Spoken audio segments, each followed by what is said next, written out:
Hey guys, I'm back for another video and I'm joined by a guest of mine, a subscriber of mine called Alistair Harris. Hello. And today we're going to talk about comics versus manga. Yeah, these things are pretty big these days, you know, especially with comic book movies, and manga is always popular in Japan. So Alistair, why don't you tell me something you like about comics and hate about comics, and do the same thing for manga? Okay, well, I think I'd say what I like about comics. There's always been a massive tradition about accessibility to a wide range of people, and I mean globally, wherever it's in the West or other areas in Europe, they always seem to have classic stories that have been built upon for years upon years and have been proven to be exciting a lot of the time, so people can quite easily get into them, and they can find some association to characters that they've often grown up with. And for even for comics that haven't been around for a long time, they're usually written in a style which is quite laid back. I've seen a lot of comics that don't have complexities, which especially makes them interesting for a lot of young readers. And if you want to, especially as people grow and become older and they get into more adult comics, it makes it easy for young readers to become interested in comics rather than throwing something incredibly detailed at them and putting them off. And I really, really like that. What I don't like, however, is often the style of stories, but that's very subjective. I feel a lot of the time it seems to be the contrasting difference between Eastern and Western styles of stories. Now, what I find, it often comes down to genres. A lot of the time, you see Eastern sort of mangas, manhwa, which is Korean, and manhua, which is Chinese comics. They all offer a lot of fantasy stories, but where they seem to be quite diverse, and you see things that are targeted at very, very young readers, very, very old readers, incredibly mature, and some and some things that some may deem slightly like dirty in that sense. And I think there's something for every style of reader, from complexity to simplicity, but within every single genre. And there's so much, and it has become something that's been growing. So whilst I feel that comics are very accessible, I also feel that in some ways it sometimes brings it down, and because although there are diverse comics, for the big ones that people associate themselves with, and they may not know about such small comics, and when they first begin to read, they don't see so much diverse things, because a lot of the time the proven styles of stories tend to be big, bold action with associatable characters. Yes, it's all superheroes these days. You know, that's still like the biggest genre. There are still other ones like Western comics, like pulps are coming back in a big way, but it's still mostly superheroes. Yeah. And if you said to a young child, what do you know of, what would you get into that's actually simple, and what do they know if it's simple? What is created to for beginning readers? I think a lot of writers aren't willing to take the risk of investment to make something that's very different, with the risk of no one ever hearing about it, because it's something very new. Whereas if they make it something that's proven and just think, oh, let's just add another Superman story, they know that some young readers, firstly, it's not going to be an incredibly complex story. So they know that they're going to hear of it, and therefore the young readers are going to be far more exposed to it. So whilst that's a good thing in a lot of ways for the writers, and also for readers to actually get them into it, I find it's also something that is a bit of its pitfall, and it sort of cuts off a lot of the diversity, and you just see so much in manga, manhwa, where everything is so different.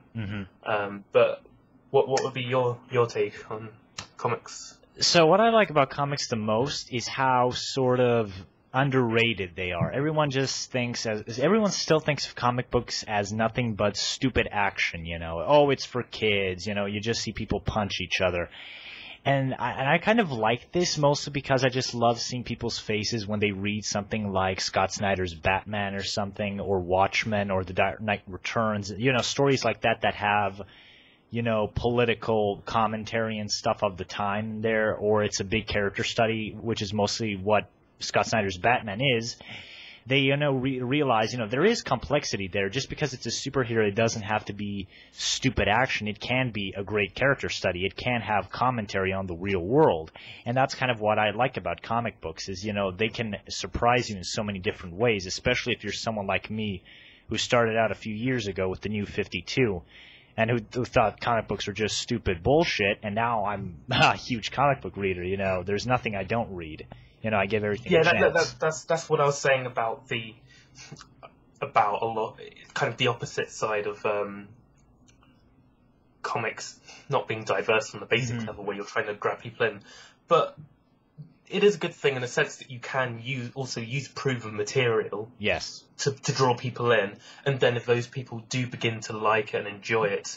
And that's what's kept comic books relevant. Then it can grab you into more complex stuff that people don't know, something more unique. Although in general with fan bases, that is what I hate about people, is that they'll always like to... they always complain they want something new, but when something new happens, when something new happens, they immediately bitch about that new thing happening. Or if something's very big and successful, yes. But there are a lot of complainers as well, much like operating systems like Windows Vista or games such as Call of Duty, just as examples. Not trying to cause any hatred here, but so much. But it's not it's more down to where people, they almost think that it's cool just to hate on something that's big. I can understand why in many ways someone would do that. People would like. That doesn't like big name comics, because they think where I was going back to the point about things never really changing or being too diverse, and that they've been the same old for such a long time. Yes. But at the same time, if you throw tons and tons of different things at readers who have never begun on something, and you want to just very gradually sort of introduce them to the area of comics, or even manga, manual. You don't want to sort of throw too many different things at them, because otherwise they'll be confused and it'll probably be more off-putting. And that's what I do like, is that proven material can be used, something that someone that almost everyone knows about can just sort of take a read, and if they really get into it, then they can look for their own things that they really are truly interested in. And going into the negative side, and this is something you've said, is creator rights are a big problem in comic books, because with manga I feel like the creator owns everything and he can do whatever he wants. In comic books you're using a already established character that belongs to a company. That is, unless you're making your own story. And then you have all these editorial mandates, like you have to do this because you have to pander to the movie audience, like the new Guardians of the Galaxy book. You know, they actually said in the letters pages, we put Iron Man on the book solely to sell more copies of Guardians of the Galaxy, because they didn't feel like it would work. And there's some other stuff like JMS's Spider-Man, where they basically made Spider-Man make a deal with the devil to erase his whole marriage, and they ruined what could have been one of the greatest comic book runs of all time. And I just think creator rights are a big problem. They've been since comic books were invented, and that's probably my biggest negative with the whole comic book industry. You know, writers just aren't respected.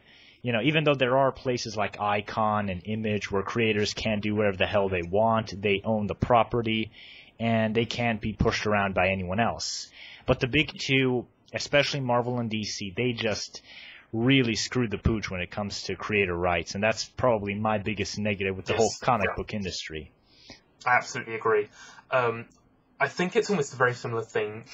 It's almost the exact same thing as developers and publishers with the games industry. Yes. A lot of publishers abuse the heck out of things, and I know a lot of people would say, "Oh, but the developers don't have to rely on a publisher." But it comes back. It's almost like an artist and then a record label with music. When you start off, and it comes back to this whole sort of monetary society where money is used. Is if you don't have anything to begin with, you're reliant on them to gain exposure. Yes. At the same time, you know, for example, I'm friends with quite a lot of music producers, and you know, they say music is a passion, not an industry, and that's a lot of crap. at the same time, you say to yourself, you'd love to give out your stuff for free as a pure expression of passion. Mm-hmm. But at the same time, is anyone going to ever hear of it unless a big corporate company comes around and would offer to make it to give it some exposure and make it more accessible to more people? But at the same time, it becomes like yin and yang. Then people hate you because they say, "Oh, you're using this publisher." But yeah, I think a lot of publishers and record labels, and with all these industries, it just seems to be the same correlation as the abuse occurs. And yeah, it comes back to that same thing as that proven things are very useful to grab people in, but at the same time, it's detrimental to creativity. creativity.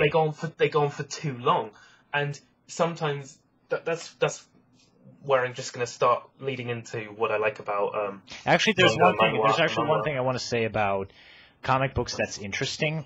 Marvel in the 90s was a complete wreck. There was absolutely nothing good going on in this. And then when Knights and the Ultimate Universe was being made, they just told creators, do whatever the hell you want, you know, just save the company. And, you know, creators were let to do the stories they wanted to tell. And then the second the company got back on its feet, all the editorial mandates came back, and then they just started doing the same thing all over again. It's what I don't understand. It's so stupid.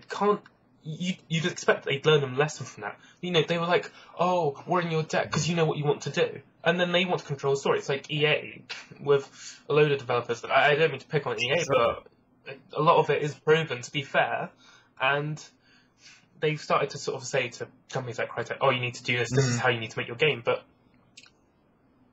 I think the publishers are just the ones who want to make more money. I know a few people at Ubisoft directly as a games publisher, and they've said to me a lot of the time it is just the shareholders just being greedy, and they hell, Ubisoft has 3 Assassin's Creed games in development at this very moment. Yeah, 3. Yeah, I know because I know some people internally at Ubisoft, and I asked them, I said. So they said they were a little mad, and I said why, and they said, "Oh, the way things are going with special editions." And I said, "This is the very, very first Assassin's Creed, nothing special." And they said, "Yeah, it was brilliant."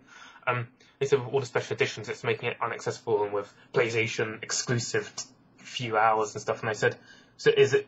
He said, "The developers and PR people, like and all the public social people, they said." They're all angry. They don't want it. I said, is it just the shareholders? And they said, yeah, that's all it is. And they don't. I don't understand why. It's such a simple thing for them to understand. If you give the flexibility, I think they're scared that the flexibility of the creator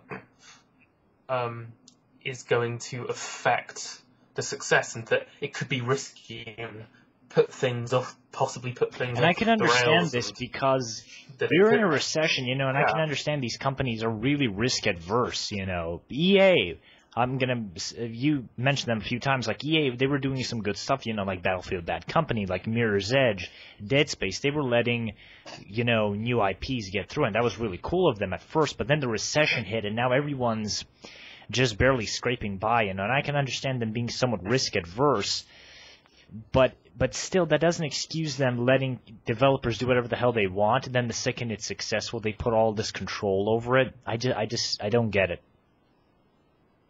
Yeah, I think they've gone too far from trying to play the safe game, because with I think the problem with those big name comics such as like DC and Marvel is that you get to the point where you'd say, although it's easily accessible and everyone knows of it to draw people in, the longer and longer they try to roll things on, and this is and just keep things running. The longer and longer they do that, the more they're at risk of just releasing something bad. That you almost want this thing where the fans from the start, and they just see this whole long chronological story just progress, become so good, and you'd say now at this point, oh.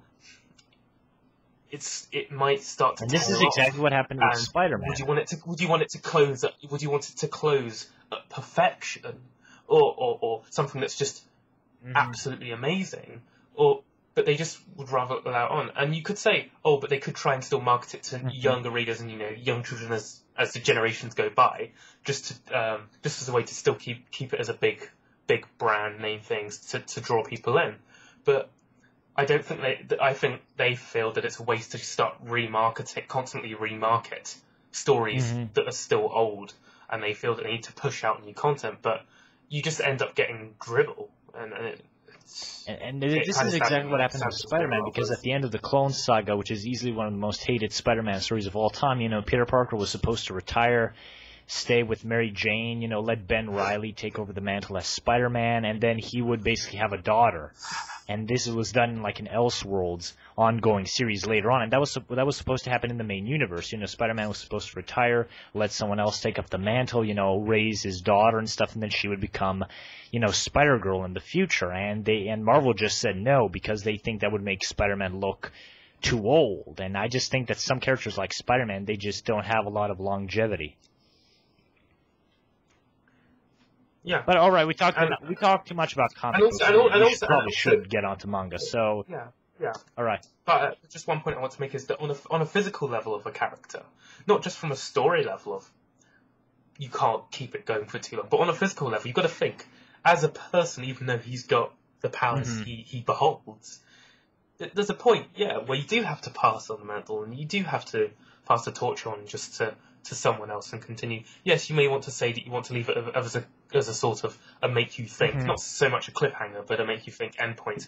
But sometimes you want something special, and I think if you can still make him seem like someone that's now looked up to and is a massive icon of hope, or whatever other great points that have always been used, and then passing it on to someone else, I think that would be fine. But they just seem too eager to just... it's almost like bring in the money. And DC was doing this for a while, before the reboot. DC was doing stuff like, Bruce Wayne was gone and Dick Grayson became the new Batman. And, even though Bruce Wayne came back later, Dick Grayson was still the main Batman in Gotham and stuff. And they were letting legacy characters, continue on. And that's one of the big problems with Marvel. There are no legacy characters in Marvel. Everyone is their own hero. No one has like a partner who can, take up the mantle once they're gone, and that's one of the inherent problems at Marvel. At DC it's much easier because everyone has a fucking sidekick. Batman has Robin, and the first Robin became the new Batman. And then everyone sort of went their own way, and that's the reason why I don't think Marvel can do it as easily as DC can. They have no real legacy characters except Bucky Barnes, and who was Captain America for 2 years until they brought back Captain America, the original one. And then Bucky stopped being Cap. And that's what happened. They just keep going back to the old status quo. All right, so manga, go. So, what would I like about manga? I'm a massive fan, first of all, guys, of manga and then manhwa, Korean comics, and I've read a few Chinese manhwas, but I don't read a whole lot. What do I really like about it? As I've said earlier, I absolutely love the diversity, but a lot of the time, for diversity to reach a broad audience, that's great. But for each individual reader, this is sometimes where I do have an issue. I'm sort of going to mix up both what I like and hate about it.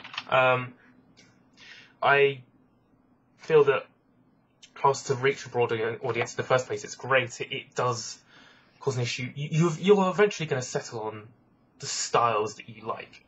And because it's so diverse, to such an extraordinary length,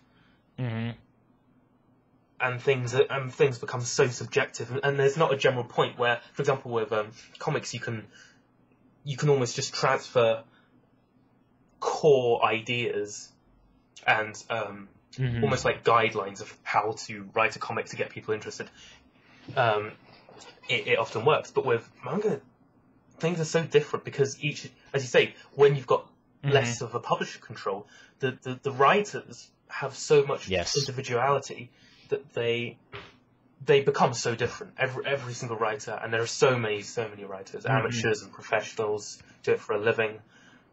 And this causes so much diversity to the point that you can't really find when you really get into it.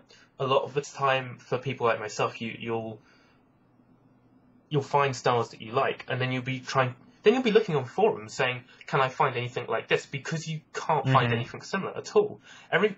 They seem to be so unique to the point, but you can't find these really key aspects that you want. What do you dislike? Not very easily. What would I dislike?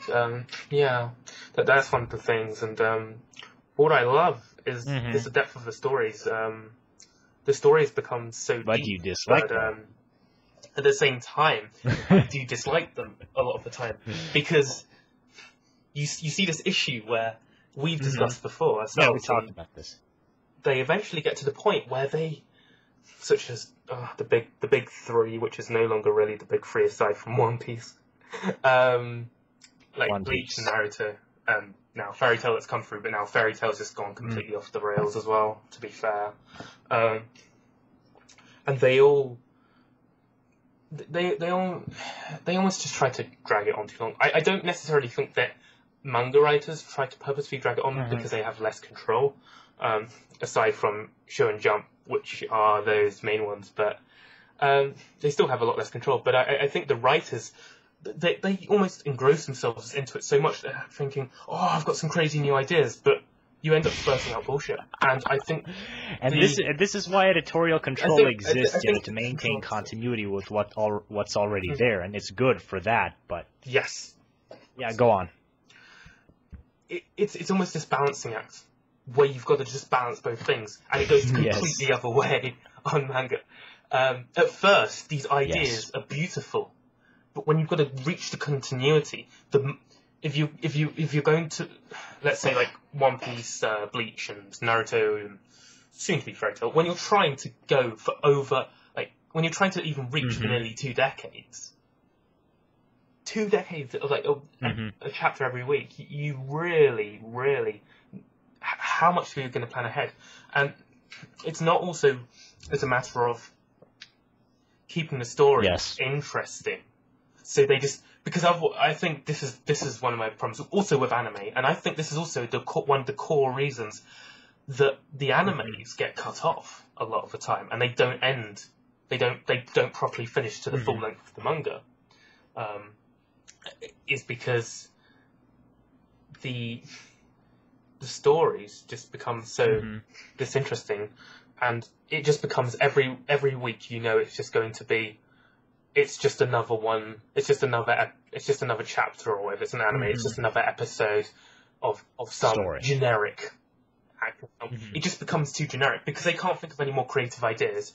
And also, a lot of the time in especially anime and often in manga, you see, especially Attack on Titan or Shingeki no Kyojin, if you want to use the Japanese name, you see them spend all this budget because they want to. They're placing all their bets on to try and drag people in straight from the start, and they spend all this budget on the first episode, and you see all these amazing, they actually had to use 3D simulation. They had to use what? Animated blood scenes.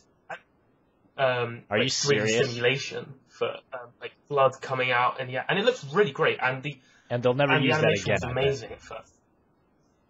5 episodes through, and you just see the animation start to drop off because, and the backgrounds become more simplistic. Let's use more of the sky scenes rather than walls and cities because it makes it easier, because they spent all their budget already, and that's got to go for a few hundred episodes. And this is the thing, is I think that editorial control, when you say come back to that, it's that balancing act where you want to leave enough flexibility for but the enough writer to maintain quality and continuity with what's there before. And you're right, it is a delicate balancing act, and it is one of the few things editorial does good most of the time, even though they fuck it up themselves too. Yeah, I think the problem is that they seem so excited about what they're about to launch on a new manga, that they really want to grab people into it, and they want to make people interested. And I can understand that because they really are passionate, and most of those writers come up with these fantastic ideas.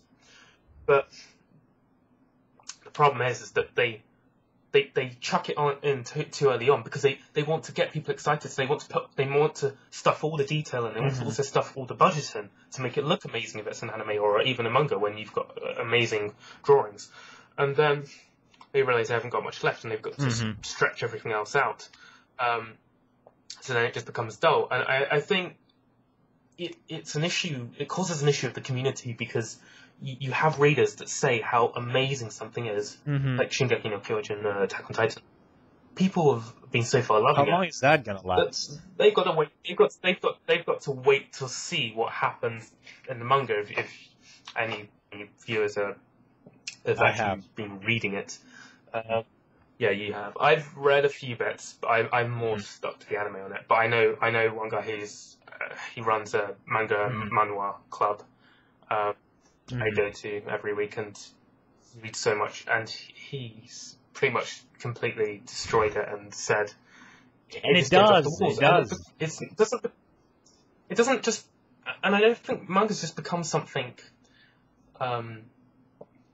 It's not just a matter of things becoming generic, but they then have to try and excite the viewers who they've lost because, or try and keep the viewers because they realise that they've shoved in too many details at first. Now it's becoming too drawn out. They try and keep all the viewers. Or they write themselves into a corner, which is what happened with Attack on Titan. I think the writer made the Titans so unbelievably overpowered. He had to resort to making human shifters into Titans just so they could fight them, and I think he just sort of shot himself in the foot with that. All right, my turn. But like Bleach, one thing I want to mention is like Bleach, for example, and Naruto, I think this is one area that One Piece has done so beautifully is they make this goal so distant that even if like the main protagonist Luffy ever gets to the point, which he will eventually, even if he becomes the very best pirate, he's only going to become better by just a little bit. It's not going to be something unrealistic, and that's what I think where One Piece is so good. It's not that high rank. It's still very very high ranking, but it's not. You never really see One Piece as the highest ranking on Red Online. But if you've seen the last 6 months, about a month ago, you've seen the last 6 months sales on Manga. So once you start to say to people, when you've got to put your money where your mouth is, at what you like, people only very much then they want to see what's happening now and stuff. They want to get something that's very very good quality. And One Piece was the highest selling by nearly twice the second. And then everything below that was minute by about 100,000 sales. And you see, Bleach, Fairy Tail, and Naruto put together still didn't even make up One Piece sales. It just shows where the quality lacks. And I think Bleach and Naruto, what they did is they to grab these readers back because we've dragged it out for so long and it's just become disinteresting. They make this amazingly strong enemy, but then they realise, oh no, what are we going to do with Ichigo because he's not strong enough? Let's give him all these amazing powers. But now Ichigo, how can you just suddenly have this massive jump? Rather than progressive to show a character's growth, this is what I like about comics, is that they often show a they have character development. Sense of character growth. Yeah, they have proper character development a lot of the time, nearly all the time. And where I see this lack in mangas is that they feel that they've now... Okay, you're in the middle of a battle. There's no other way you're now going to beat them unless you have this sudden superpower jump, but then you don't have any character development. It just becomes bullshit, frankly. That's all that happens. It just becomes...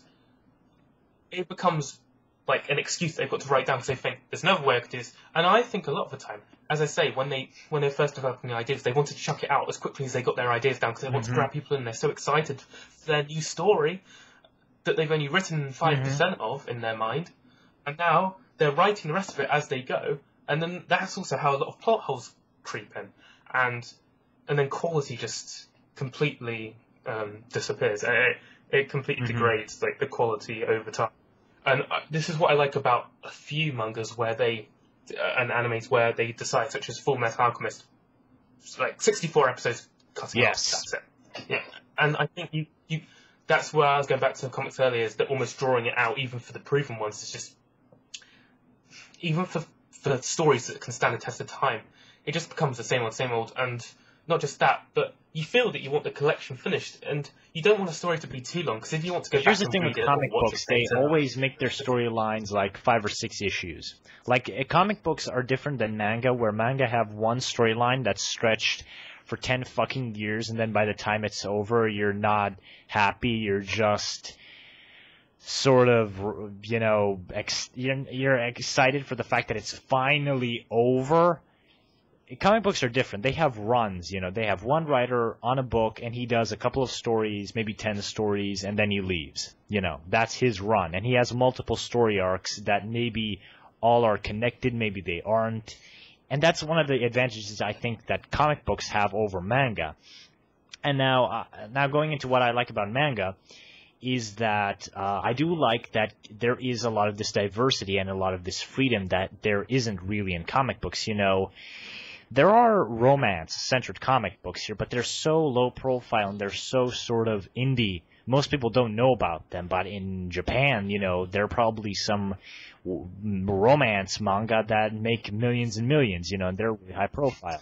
This is what I'm saying, is that there are almost these areas that are almost classified by some as a bit almost like fetishy, because people go in and just... But it gives that freedom for people who want it, but at the same time... Yeah, but my primary problem with manga is, well, there is no editorial control, so that means writers can do whatever the hell they want, and I think there needs to be a balance of that, and that balance is really hard to strike. Almost impossible, I think. But my primary problem with manga is that they stretch things out way, way, way too fucking much. I think there should be multiple stories that are maybe connected, and then they climax at some point, kind of like comic books, because I think Naruto's main problem is that it takes one story, it overcomplicates it and stretches it out so fucking much. At this point, I don't even care what's going on. I'm only reading it for the sole reason because I know it's going to be over in a year. That's it. Yeah, I mean, Kishimoto did say about a few months ago there's another year and a half, and that was probably about... So yeah, that's pretty much a year. I'm not too sure. So it's pretty much a year now. And the big problem I have with manga is the characterization. Almost always the characters feel generic or something. Like, comic books just don't have this, and maybe that's just sort of a weird bias I have because I've spent years and years being tortured by Naruto and Bleach and all that stuff. So maybe that's made me maybe blind or something to good characterization in manga or anime. But that is my big problem. You know, the characters a lot of times are completely one-dimensional. They're annoying as all hell. And most of the time I either hate them or I want them to die a slow and painful and horrible death. And my last problem, I swear this is the last one, is that... oh god, I can't believe I lost track of this. Oh, this is my main problem with Naruto. Like, alright, Zabuza throws a sword at Naruto. Naruto dodges it. They spend 5 fucking chapters explaining what we just saw. I don't need the aerodynamic details of how Zabuza threw the sword. Just get on with it already. Yeah, and with fillers in animes, this is the problem, is that think about it, in a 20-minute anime you can catch up so much, because 20 minutes is the time without the intros and outro songs.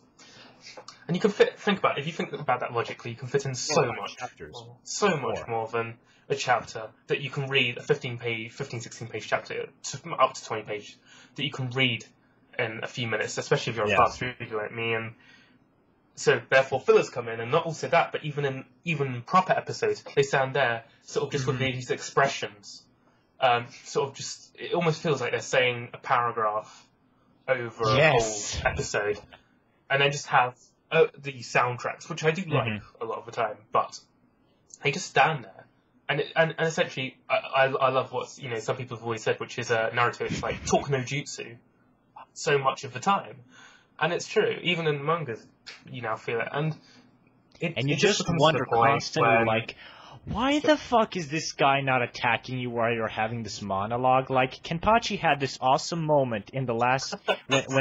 when the Vandenreich is invading the Soul Society, and then Kenpachi tells Jukabak, you know, all the Quincy's he's killed. He basically tells them, you know, this guy was going on was having like a monologue about his powers, and then Kenpachi just sliced the guy's head off, and I was like, yes, why don't more of you people do this? It's like he knew that he does this, and then he made a parody of it. But if you know that you're doing this, then why do you do it? Like, I don't get it. It boggles me. But yeah, what were you saying? Yeah, so the one thing I wanted to touch on, the manga that seems to, go really out of context and just seems to be drawn out and kind of, to be honest, guys, with just complete rudeness, it kind of eventually just goes to shit. I think you often see it is the bigger publishers, such as Show and Jump. And to be fair, One Piece is just beautifully controlled, but there's like 1,000 chapters. They can keep it going over 700 now, but it is good. There have been a few arcs which have been a couple of arcs that have been a bit dodgy, but on the whole, it's been controlled really well. And I don't like a pirate film, so I'm not into it that much. But even I, on a purely objective level, can respect it so much.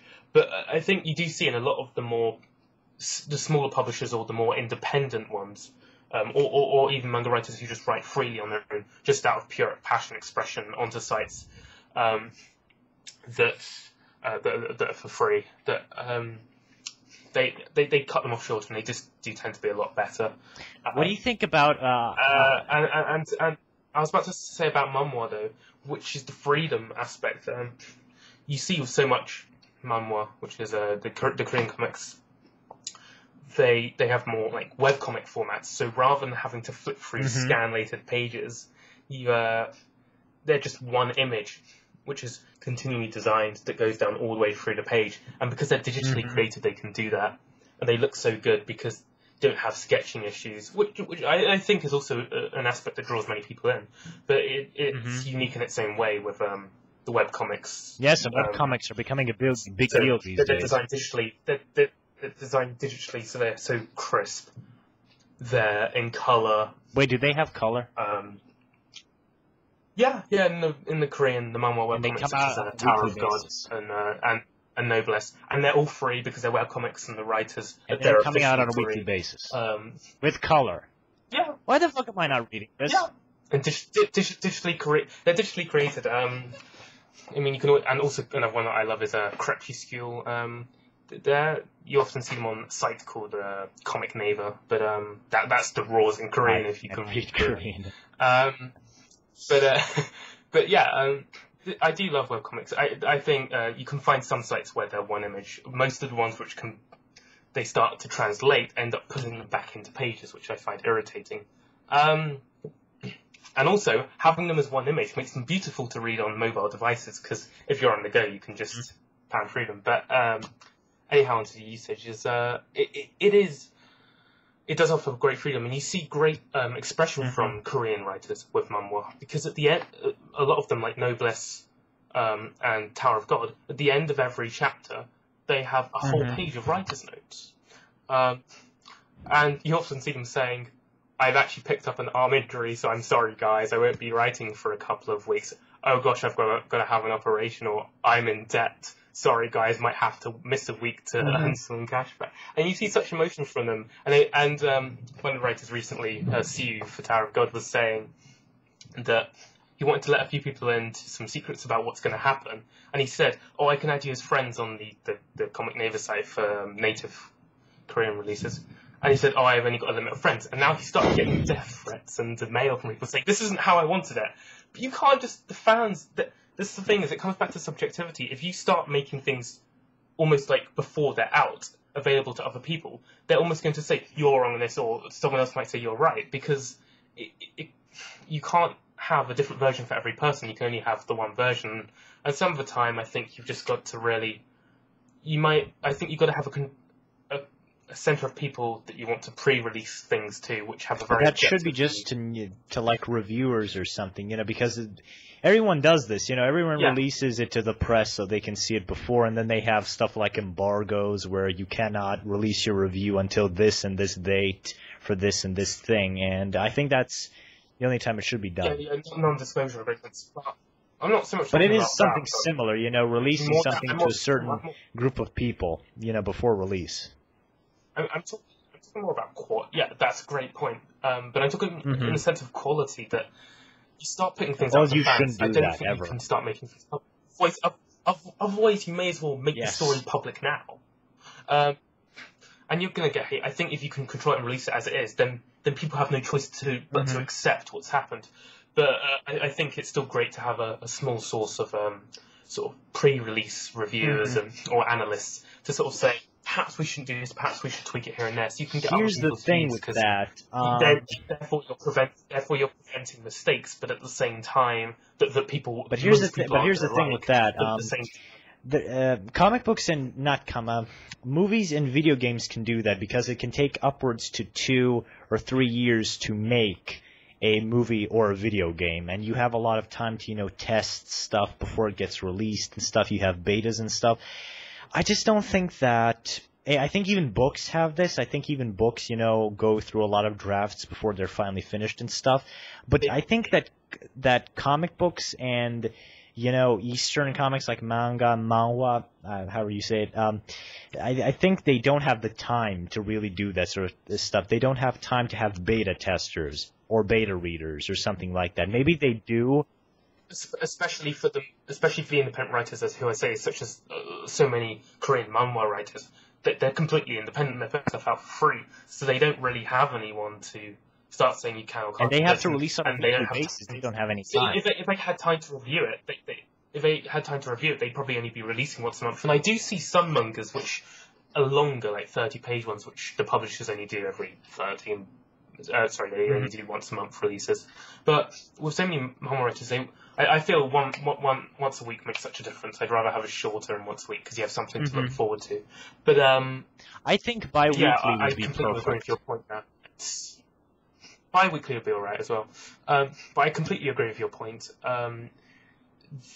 They don't really have time. They have to sort of release and think, is or isn't this going to work? You do even see them say I think you could have like a week to draw everything, maybe test it a little, and I think bi-weekly would be the best way. And I think you could add some more content because I'm so sick of all this manga being like 15 pages, and I can read it in like a few minutes. There's some chapters of Naruto and Bleach I can read in like a minute. Like, I'm a fast reader, and that really gets on my nerves. There's some comics. That's what I was saying about the animes. That's what I was saying about the animes. They catch up so quickly. They've got to use not only fillers, but fillers aren't even enough. So they've then got to draw out an episode, and it just becomes so dull because you just see them there, and it's just them sort of standing there, and half the time they're not actually even saying anything. And you actually do see them say on the manhwa with the writer's notes at the end. They often say, as you say, they even experiment their writing skills. They don't even have time to perfect that. They do it as they go because you can't spend for them because they're not getting paid and it's free. They can't spend 20 years honing their skills for every style of design so they can then say, I'm going to write my stories now. They say, for example, on Tarot, they said about this is my first time writing such and such. He said, for example, you could have in a writer's notes, this is my first time sketching axes. Sorry if they're bad. And I'm thinking, yeah, it's fine, that's not a problem, but you can have these dips in quality because they do have to rely on trying things out as they go.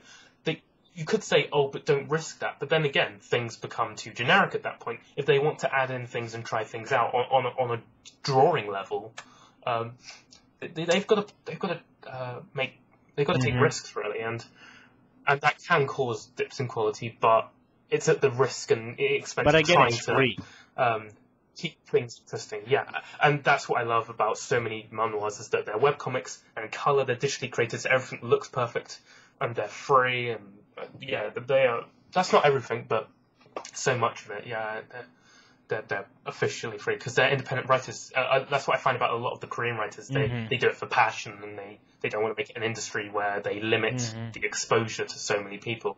And speaking of animes catching up to the manga, I think one of the biggest examples of this is easily Dragon Ball Z.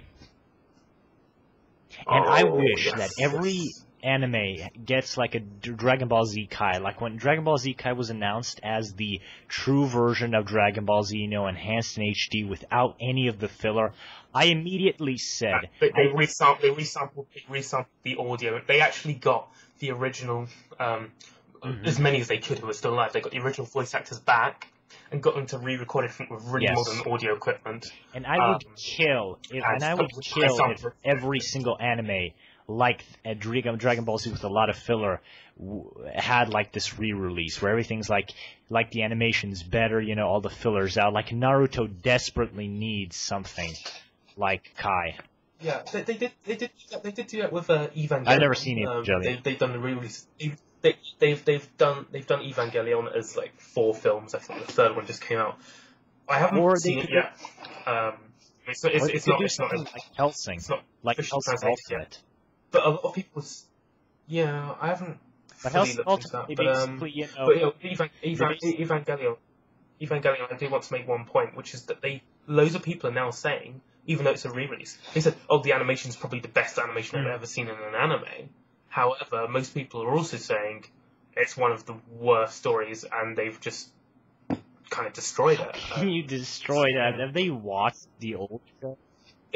Essentially, the originals went over episodes because of the TV show, and now I probably skip about a minute, guys, if anyone's interested in seeing it. I've heard from other people. I've not personally watched it myself, but just quick spoiler, which is with Evangelion, which is saying in number 3 is that they decided that there would be something like a 20-year time skip, but not for the protagonists who have been in the Evas themselves and the robots themselves. Like, they've stayed at the same age, but everyone else does that even work? Years. No, and they said they didn't even explain it for the whole film. It just happened. They didn't actually explain it. There wasn't even any explained or possible reason. They just did it. Why? You can't just spurt out bullshit to make it just suddenly appear interesting. That doesn't even make any sense. Like I don't. My brain hurts. I can't take this. I think they just feel a lot of the time as these big publishers, they just feel like, this will be good. This put a spin on things, and they just. Oh, and this is exactly what happens in comic books too. Like Marvel went on this whole big thing where the second anything is popular or moderately successful, they immediately just bombarded. Like there was one point where Wolverine had like 10 comic book appearances a month. Like, he was in 10 comic books. Or Deadpool had 4 ongoing series. A character who works best as a side character, in his own little corner of the Marvel Universe and stuff. He had 4 ongoing series. Or The Astonishing X-Men, it made a lot of money, it gained a lot of critical acclaim, and then they just went, let's give everybody an astonishing comic book. And then they just take these great ideas and then they drag them into the ground. The Astonishing books are supposed to be in continuity, but not continuity, driven storylines that are just meant for new readers. And half of them weren't even that. And they just take these great ideas and they just destroy them. Yeah.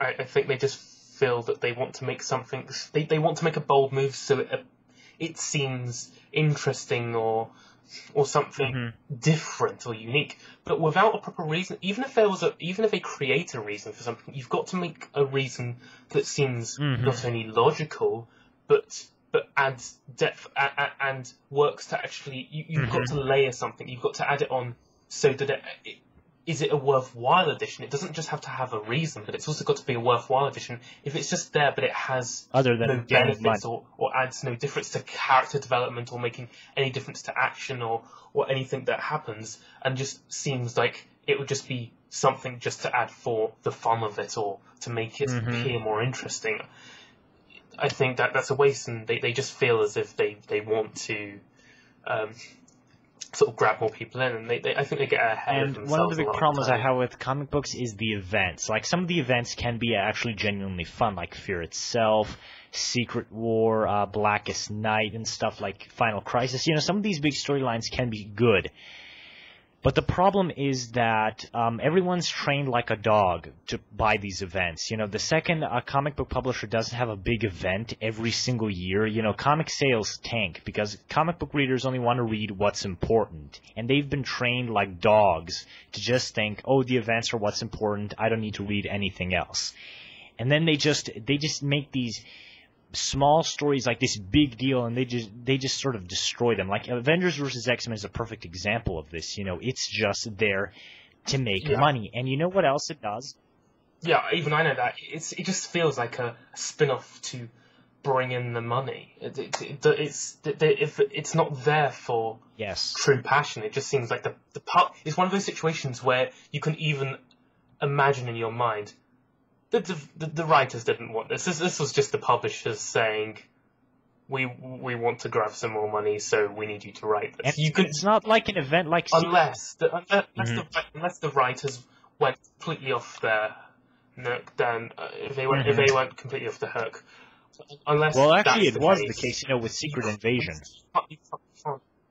Yeah, you know, Secret Invasion, you know, Brian Michael Bendis, you know, openly said, I've been building up to this big Skrull invasion, you know, for like 8 years now, and this is the story I've always wanted to tell. When you do it like that, it makes sense. Or for itself, it was supposed to be this Captain America Thor storyline, and then it slowly got more and more Marvel characters, and Marvel said, let's make this the big event. And, you know, when you do it like that, it kind of makes sense. And you have the writer still doing what he wants, and you're still making a lot of money, so it's kind of a win-win situation when you do it like that. But when you do like Avengers vs. X-Men, even though I kind of like that storyline more than most people, it feels like a cash grab. You have like 5 writers, like 3 of which shouldn't even be on the fucking thing, and they're just there to cash in a paycheck or something, and it just doesn't feel right.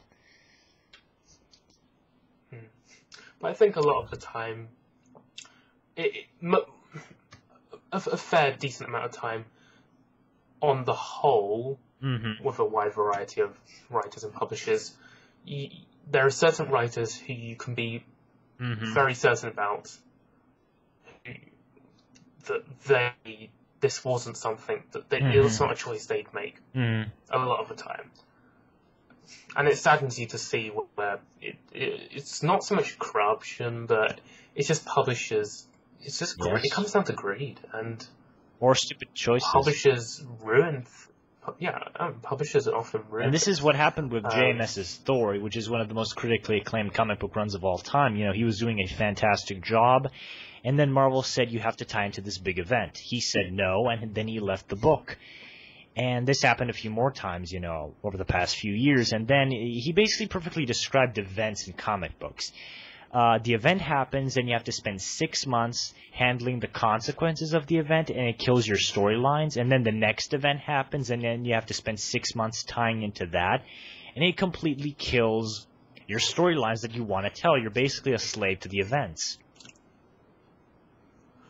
Not from the exact same sort of perspective, I think you can also bring that into a lot of manga, such as a lot of the time in Naruto. I'm not going to make any spoilers here, but no one cares. Okay, so you see, okay, it's Naruto after all. So, for example, early on, from some people who know about Naruto, with the whole attack from the Kyuubi in Nine Tails,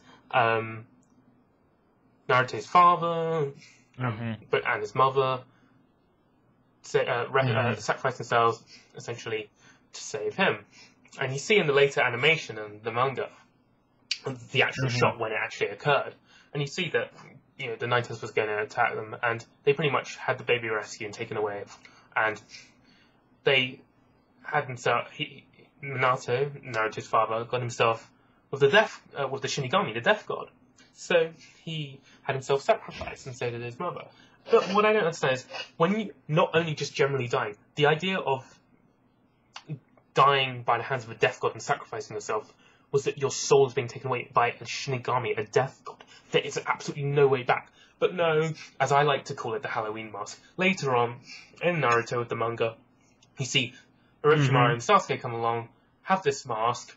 Orochimaru puts on this mask, suddenly there's Edo it wasn't exactly an Edo Tensei, I don't think, but he did that he made the thing cut itself open. He pulls back every single Hokage from the Death God itself.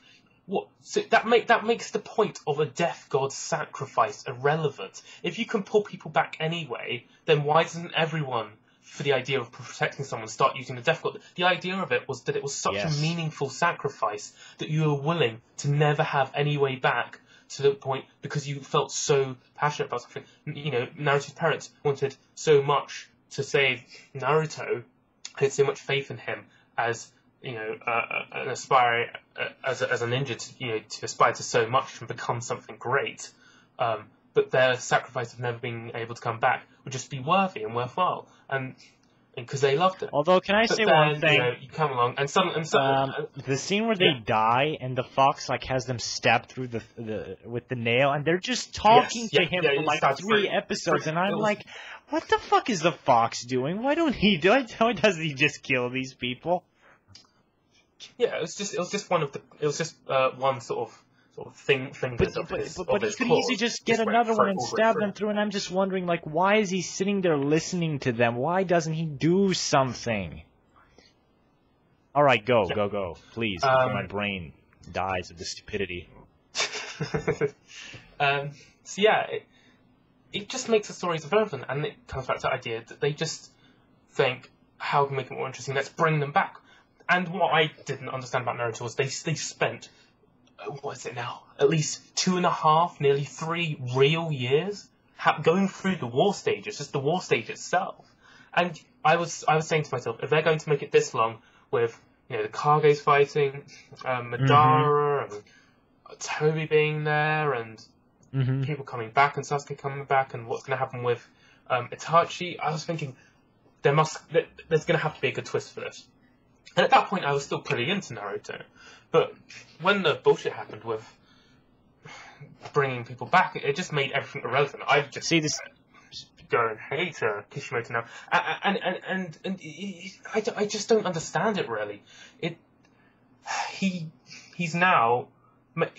I thought of exactly what happened, what now happened, as the easy way out, and I thought if you're spending that long in the story, it's got to be a good twist. You would never ever choose the easy way out. And when that happened, I was so angry. I really was. I thought, how? After all that time, just 3 years in the real war. And also, here's where I think Naruto should have ended. I think they should have made Pain the leader of Akatsuki. I think Sasuke should have died in his battle with Itachi. Toby should have never been revealed as Madara. He should have just been some uber-powerful Akatsuki guy. And I think the last battle should have just been between Naruto and Pain, and then Naruto goes back to the village. He's a celebrated hero, and then the last page of the whole manga is him being, thrown into the air by the whole village as a celebrated hero. I think that would have been a perfect ending. Although I know it would have left some plot threads. I do disagree with, on quite many levels, because I felt that would actually be too generic in a way, because he's just being celebrated. It's showing that he's pretty much been accepted, fair enough, and that he would therefore obviously become a future Hokage after Tsunade. However, I feel that would be quite generic, because Sasuke would just die at the hands of the brother. I suppose you could make it seem a bit more interesting. At the point of dying, he only then recognises the truth and that it was his wrongdoing. And I would have actually made it so that he has no more reason to live. I've gotten my revenge. I'm dying and I have no reason to keep fighting. I've accomplished my life goal. Okay, that's fair enough. But what I do feel about it was. Another thing is when it grew a bit further, I feel that I want Naruto to be something special, something more than just Hokage now, because when at the point when Madara with ease, he wasn't even trying. It was just like he was twiddling one finger and nearly killed all 5 Kages and cut Tsunade in half. And I think to myself, if Naruto is now at the point where he's saying he's even surpassed his dad, the 4th Hokage, Minato.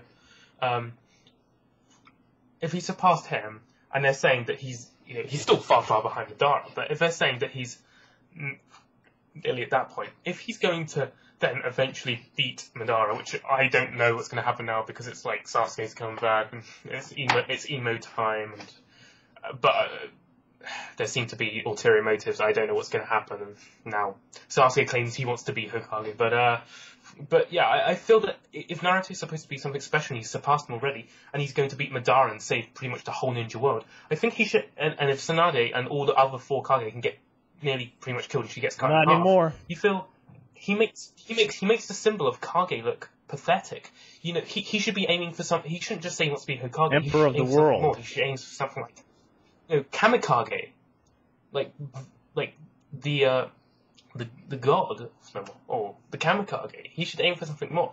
But it's like he's still looking at. It's just being drawn out. It's being watered and in down. in the latest chapter of Orochimaru, you know, he basically heals Tsunade through some contrived bullshit. And then Tsunade asks him, "Why are you doing this?" He just says some nonsensical bullshit, and then she's like, "All right, you're a good guy now." And I'm like, "What the fuck?" Yeah, he essentially said, "Oh, pretty much. Oh, I recognize what Sasuke was doing, so it's alright." This is what I almost sensed before this chapter, which was where Orochimaru, right, was really really evil. Tried to kill Tsunade. And so many other people, including Naruto, Jiraiya, and attacked the whole village. And then, and you know, tried to sort of put the curse mark on Sasuke and turns him into like a half monster when he wasn't. He then Sasuke becomes his pupil. And then Sasuke kills him. So then Sasuke betrays him and kills him. Mm-hmm. Sort of, yeah. Sort of like once. And then Itachi killed him. Sort of, second time. I think. Yeah, yeah, because he came out of the snake. And then, but there was a little remnant left that was an anchor. I had no problem with that. Where he was brought back because it makes sense. This is where after he brought him back, it made sense. He killed him like 1.5 times, and Itachi killed him. He brought him back through Uncle. Okay, so you think, oh, this is at the point where it still seemed decent because he thought if he's killed him, there must be a really strong reason that he needs him and to bring him back. And I can understand that's now the whole placement for him. Sasuke being aware that Orochimaru has the possibility to bring back the previous Hokages, but the stupidity of it was that Orochimaru should feel something strong against him, but he's like, "Oh, what do you need me for, Sasuke? Oh, okay, let's go. I know what we just need." Like he's suddenly his buddy. Not exactly, but it doesn't make and then any after sense. That, he still wants to be evil, right? He still wants to attack the village at this point. So then they bring the Kages back, and still, even after Itachi proving everything to Sasuke, he's still a stupid emo kid. He's like, "No, I still want to kill everyone in the village, even though they're innocent people." Yeah, and then what happens is the Kage speak to him. Once the Hokage speak to him, the previous 4 Hokage speak to him, he says and tell him what happened about, for example, first Hokage and Madara. That they also, can I say the first Hokage is kind of a dumbass? But yeah, Hashirama He's a dumbass. The first Hokage. Yeah, okay, he is, but it's fair. But yeah, he was talking about the past. Yes. He held the flashbacks for like 2 months about him and Madara. And then Sasuke's like, "Okay, that's cool. Fine, let's go save the village now." So he just suddenly wants to do the complete opposite. And what I didn't understand was Orochimaru was like, "Oh, cool, let's go, guys, let's save the village." And I'm thinking, whoa, he's cut every single grudge he ever has, and now he wants to rescue Orochimaru. Even if Sasuke changed his choice, Orochimaru should, you'd think that he would still stick to his motives, but now he's suddenly almost saying, "Don't worry, Sasuke, I'm inferior to you," and Sasuke's thinking, "Oh, cool, I'm your superior now, that's fine." And this has to have no logical placement. And also, you see where Kishimoto pretty much shits on Naruto being a protagonist, because he then says with Orochimaru, and he had 4 Kages and I can't think of the other character, but Sasuke himself, they all go down, and it says the strongest team in the ninja world then goes to help the others. Pretty much paraphrasing here. But I'm thinking, oh, so you're saying Naruto's worthless then? And you can see Kishimoto's bias, Sasuke. I mean, he even admitted in an interview that he has a blow up. Because he said, oh, do you know how to sleep? He said, oh, it's alright because I've got my doll. And he said, doll of what? And it's like Sasuke. He actually has a blow up doll of Sasuke that he sleeps with at night.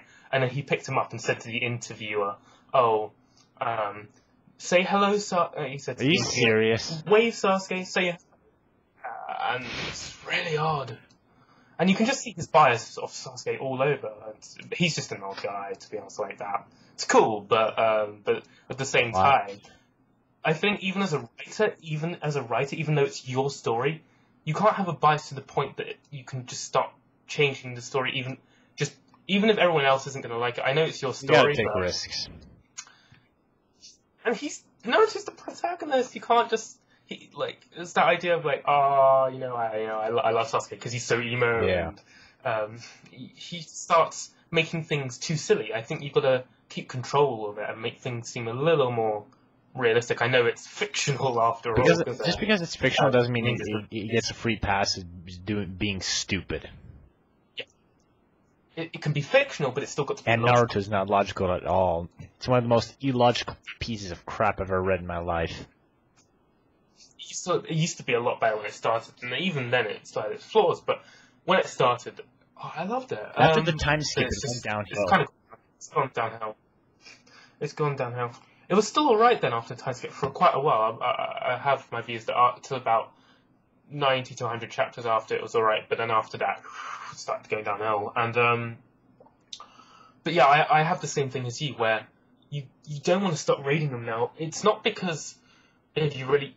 as a matter of choice, you would just say, "Oh, but it's just so easy just to stop reading them, and it would save you time." But you feel you've been reading it for so many years. It's in the home stretch. It's almost over. It just seems like you've wasted all those years just to not bother reading. Now, even if it's going downhill, you may as well just complete it at this point. So yeah, that's basically how I feel too. Oh god, this is like an hour long. This is almost as long as my Man of Steel discussion. But yeah, I agree with everything you've been saying. You know, I just think that's one of the most undeservedly popular mangas out there, and I just don't think it deserves half the praise it gets from people. I think in the Eastern world of sales, as I mentioned earlier, especially Hinata, especially that little bitch. But Fairy Tail, I'll let you get on to that in a moment, but Fairy Tail, Bleach, and Naruto still don't make up sales for One Piece the last 6 months. It just shows that in the Eastern world, when you have sales on comics, when you see people put your money to your mouth, put your money where your mouth is, and what would you actually purchase? You see where people just they don't care. It almost says a correlation of those. It just says a correlation of those three, where they've begun well, and the quality's gone downhill, and because they've been going for so long, people like us are still reading them because we may as well at this point. But in terms of actual quality and what people would really buy, you can see where they've gone down. Whereas One Piece has kept its quality, so that still sells like the highest. That's just an odd one. I don't get One Piece. I just don't. I don't get that series. Like, pirates don't generally appeal to me, except Pirates of the Caribbean. But I don't get how it's lasted so long. And that's one of my big problems with One Piece. I don't want to read One Piece because there's like 1,000 chapters. Like, who the hell is gonna find the time to read all that? In terms of quality, I still think it's kept it on the whole.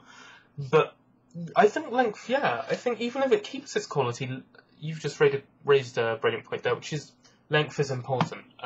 Even if something still has the possibility of keeping its quality, you want to read something different.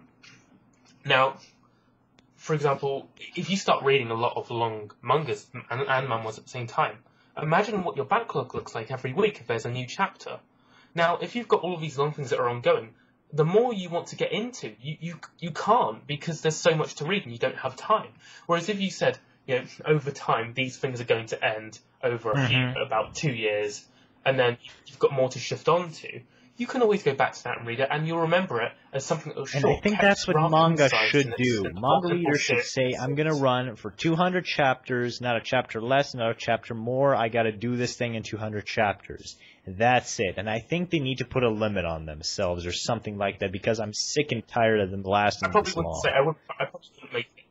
Yeah, I probably wouldn't make it specific, but I'd probably say you can have the flexibility of 10 between like 195 and plus minus. Yes, around 200 or something like that.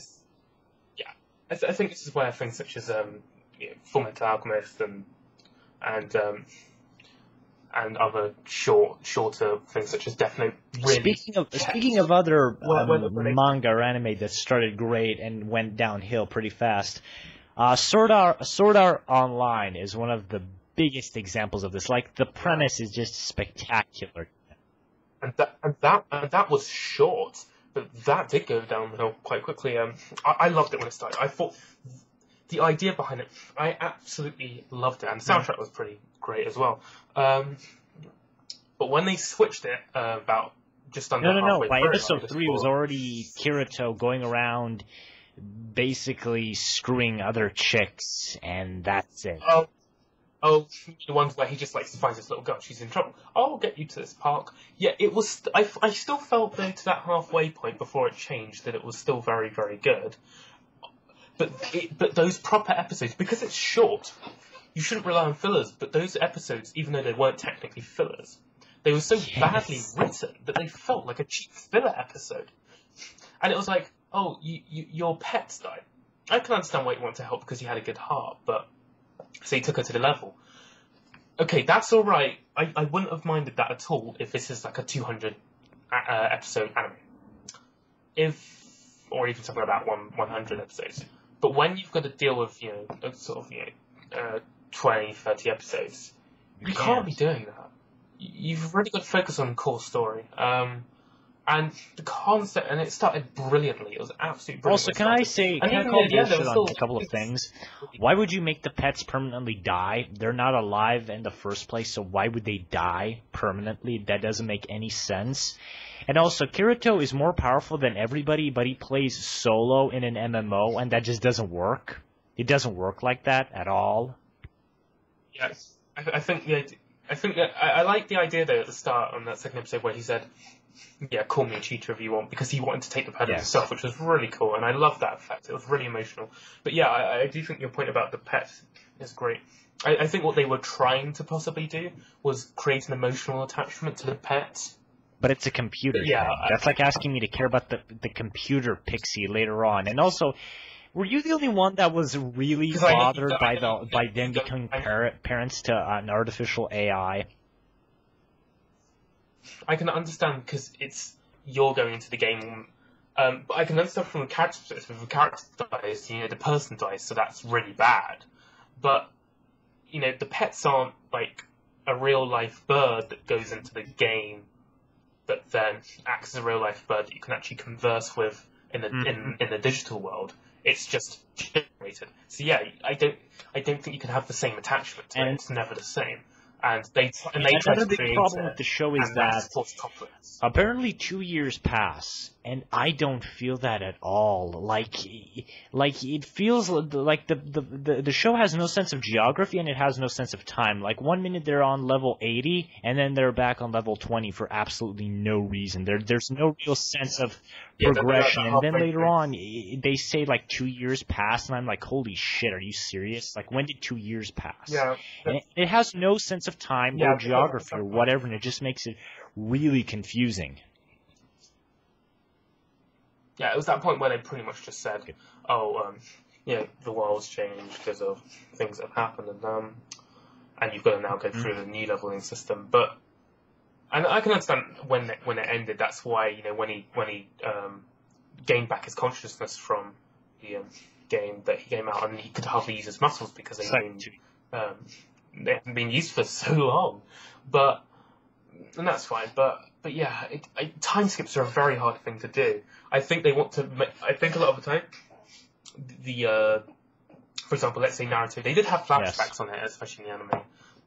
Showing how he was training with Jiraiya, but I think what they're doing is I think they feel that if they do it in order, they don't want your they don't want your whole realistic sort of year of. I mean, in terms of reading time, they don't want your realistic sort of half a year to a year of Naruto's training.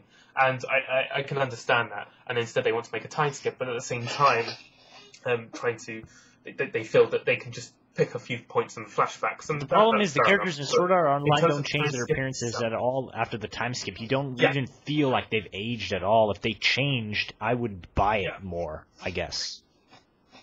Yeah, and especially with Evangelion 3, where people are saying the protagonists, or even just the main characters in general, rather, haven't aged, but because they've been in the EVAs, and everyone else has aged by 20 years, I think. That's just odd.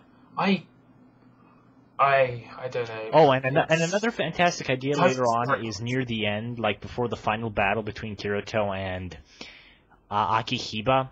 The guy who made Sword Art Online, after they face this big monster and then half of them get slaughtered, they're all like on level 75 and they just say, I don't know if I can do this anymore. Like, I don't know if we can, make it. And I thought that was great because, these guys are really beaten. They spent the last 22 years fighting and everything, and they just don't have it in them anymore. Yeah, and they've got so far. They've nearly got to the very end, and you'd expect them to still there's less and less people who want to fight. More and more people have just sort of accepted, look, I'm never getting out of here. I'm just going to stay where I am. This is my new life. And I thought that was really powerful. And then they fucked it up. When Kirito asked Akihiba, why did you do this? He says, I don't know. And that was the point where I just quit. Like, I just couldn't take it anymore. That was the main driving point for me later on. Like, why did he do this? And then the writer just does a cop-out and says, I don't know. That was terrible.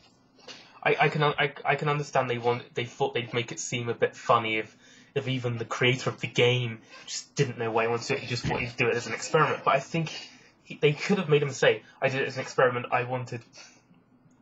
I don't think you want something generic, but I think they could have put a good twist. Not the twist so much, but a very creative explanation from the creator, and that they'd be shocked, but perhaps a little understanding. I don't know, you could make something creative. I think having something as trollish as, I don't know, just makes you feel, have I been watching like 30 hours of this shit? Just, yeah. I know it's not so much for nothing because the story's still good, but you feel that at that point, nearly reaching the very end, you almost feel, oh, it's nearly perfect, you may as well just sort it out. And then they just, when you make something stand out that's so blatantly stupid, it's not something that, it's not one of those things that you can just bypass or let go, because there are always going to be imperfections, there's always going to be subjectivity, and you're never really going to find something that's absolutely perfect. But there are things and things that are nearly perfect that you can always let go. But in this, when something stands out that's so stupid, blatantly stupid, it just ruins it. And later on, the whole series becomes a glorified James Bond plot. You have this 40-year-old guy gushing over his girlfriend, and then he has to go into the game, and then it's basically a James Bond plot. I want to take over the world through this video game like Akihiba and stuff, and then I'm going to kill you and take the chick for myself. It's a James Bond villain plot, honestly. And the whole incest thing was just no. I've seen enough Game of Thrones to know that shit does never end well. Yeah, I think they put it in for a twist and depth and almost like a little scare, but put creativity somewhere else. This is the problem with the diversity. They almost want to bring something in, either introduce different genre lovers, or make it seem different. But then, if people loved it for the action at first, and you just bring in that, then you just put off a whole load of people that thought they would stick to it. You can't play that game, and the issue of the making dramatic changes, you can't do that, because you'll just ruin a series. And also, if you want to go back and watch it later on, you don't remember it for being still very good. You remember it for being something that's so stupid. And actually, if anything, because it's so stupid, it would ruin the whole story for me overall, the whole series. And I would therefore not want to purchase it, because I'm a lovely sort of avid BD Blu-ray disc collector, and I get a lot of. I find that a lot of feature-length films have good value in that, but I wouldn't want to, if I knew that something was so silly at the end, that would just ruin the overall story for me, and I just wouldn't buy it. So if anything, they're almost making after broadcast sales an issue. Also, was I the only one who was bothered by her being raped by tentacle monsters in the video game? No, you're not. That came out of nowhere for me. I was like, "You're not going there." This is what I'm saying about this. This is what I'm saying about this ecchi stuff that they put in. Is that they're either, it could be both, but they're either one trying to draw in ecchi lovers into the story, or trying to make it seem a bit interesting and different. I think it could be a bit of both. But that just instantly puts me off, because it makes you think, no, that's not what I came here for. If people want to go ecchi, they'll go and get some specific ecchi content. They're there for the action and the story in the game world. They're not there for that. If they want that, they can specifically search for that. They don't have to stick it in because they try and make it seem interesting, or it's what they love. Even if the writer likes it, you can't just throw that. If you threw that in at the very start, you're almost stating to people, you're putting a statement out saying, this is what this is about, and therefore you're generating your audience very early on. If you generate your audience to be, this is an action story about being trapped in the game, and an emotional story that, shows what humans would go through if there's something like that, you have to pull it off. You have to follow through on that. You just can't drop it like this guy did. Yeah, and also you can't just stick in something ecchi and turn it into some freaky porn thing. Like game world sex. And what is wrong with Japanese people and having octopuses rape them? I don't get that. Like, what is the fascination with that? As I said, I'm sure that actually, well, considering it's fact that the left and right side of the brain, the hemispheres are opposites, so it's probably how they think. But yeah, if people want it, they can go and search for that. You can't. When you release your first 1 to 2 chapters or episodes, you're putting a statement saying this is what this story is about. You're stating, you're almost capturing your fan base for your story early on. You're showing your prospective fan base, this is what it's going to be about, and that's how you get your fans. But for people who have started reading it saying this is not what I want, if they wouldn't know that there's stuff later on that they would like, so they wouldn't start reading it. So you're not going to get those fans anyway, not very easily, or as easily. But for the fans that liked it, but just don't like this ecchi stuff that's going to appear later, it's just going to put them off. You can't throw stuff in without showing people early on that this is what's going to be included. Otherwise, you're completely changing your fan base and pushing away a whole load of people. All right, dude, we probably should wrap this up because it's almost an hour and a half long, so... It is. Yeah, it was pretty long, and longer than I expected it to be. We had a lot to Yes, we did, this. my friend. Well, mostly manga. I mostly rave about comic books, but not that much, but this could easily just be called a manga discussion, but...